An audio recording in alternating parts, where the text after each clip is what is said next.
CM Yogi Adityanath ने सरदार पटेल की 150वीं जयंती पर प्रेस कॉन्फ्रेंस में राष्ट्रीय एकता दिवस के कार्यक्रमों की घोषणा की। उन्होंने कहा कि सरदार पटेल ने देश को एकजुट किया और उनकी जयंती पर लोकसभा और विधानसभा क्षेत्र में 8 से 10 किलोमीटर की पदयात्रा आयोजित की जाएगी। 31 अक्टूबर को रन फॉर यूनिटी का आयोजन भी होगा।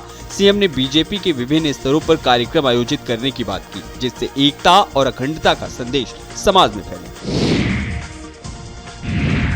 समाजवादी पार्टी प्रमुख अखिलेश यादव ने भाजपा पर निशाना साधते हुए कहा कि एनसीआरबी के आंकड़ों के अनुसार उत्तर प्रदेश में महिलाएं असुरक्षित हैं और भाजपा अपनी विफलता छिपाना चाहती है। उन्होंने आरोप लगाया कि राज्य में हर विभाग में भ्रष्टाचार फैला हुआ है और जिन विभागों को लोगों को सुविधाएं प्रदान करनी चाहिए, वहां भाजपा के 9 साल के शासन में निरंतर उत्पीड़न और अन्याय हो रहा है।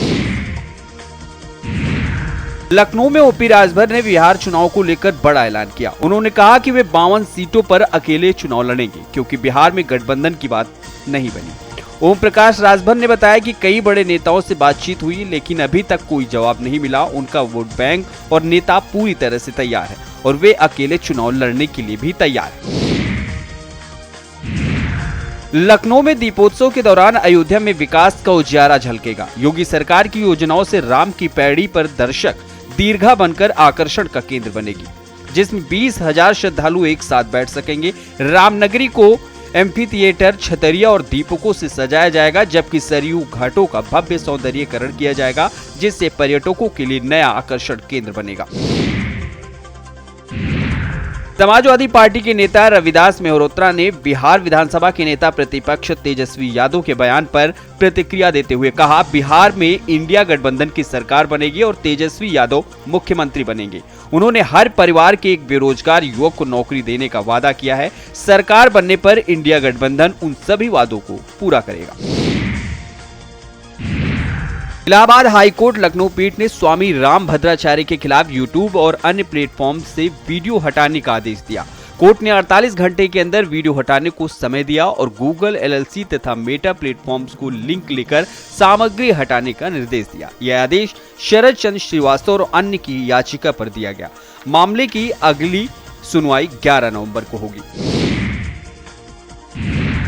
दिल्ली में बीजेपी ने जम्मू कश्मीर के लिए राज्यसभा चुनाव के लिए 3 उम्मीदवारों का ऐलान किया। अधिसूचना 1 के तहत गुलाम मोहम्मद मीर, अधिसूचना 2 के तहत राकेश महाजन और अधिसूचना 3 के तहत सतपाल शर्मा को उम्मीदवार बनाया गया। इन 3 कैंडिडेट्स के नामों की घोषणा बीजेपी ने की है, जो राज्यसभा चुनाव में भी भाग लेंगे। बहराइच में राकेश टिकैत का काफिला पहुंचा, जहां किसान यूनियन ने उनका जोरदार स्वागत किया। वे श्रावस्ती में हो रही महापंचायत में शामिल होने जा रहे थे। राकेश टिकैत ने कहा कि बिहार चुनाव में अगर बेईमानी हुई तो पूंजीपतियों की सरकार बनेगी, लेकिन अगर ईमानदारी से चुनाव हुए तो सत्ता चली जाएगी। मायावती विपक्ष में रहकर विपक्ष से लड़ रही हैं, ऐसा भी उन्होंने कहा। मनोज तिवारी ने कहा कि पिछली सरकार ने बातें तो बहुत की, लेकिन किया उल्टा। हम भाजपा हैं, जो कहते हैं वह करते हैं। यमुना जी की सफाई हो रही है और इस बार हम धूमधाम से छठ मनाएंगे, जबकि 5 साल पहले अरविंद केजरीवाल ने इसे बंद करवा दिया था। रेखा गुप्ता के नेतृत्व में हम हर वादा पूरा करेंगे, ये मोदी की गारंटी है।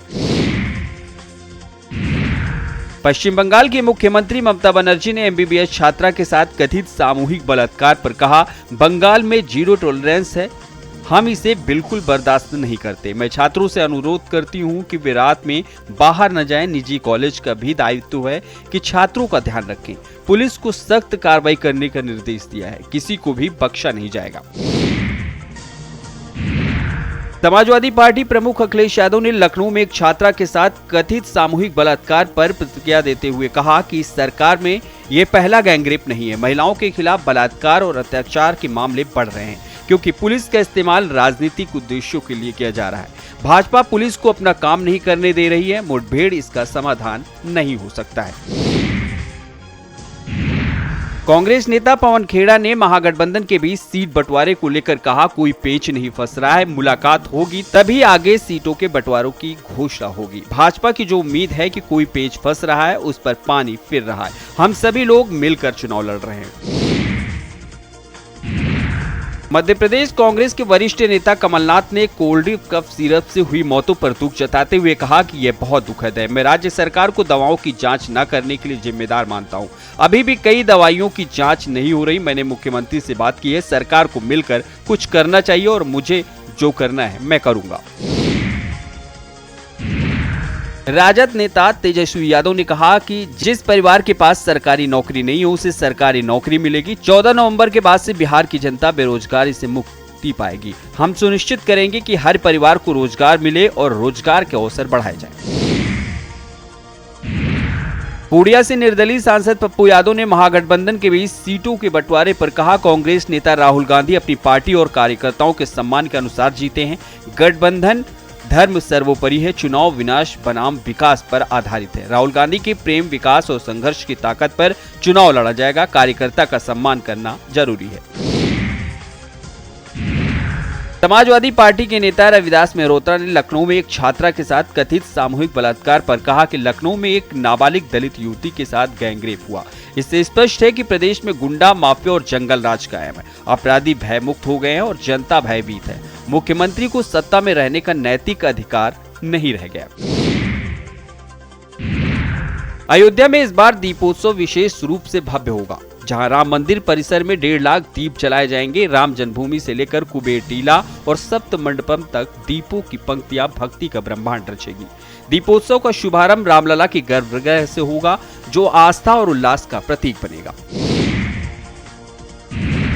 बहराइच के नरौनापुर निवासी 18 वर्षीय लेफ्टिनेंट कर्नल अंतरिक्ष सिंह की पुणे में आत्महत्या के मामले में नया मोड़ आया।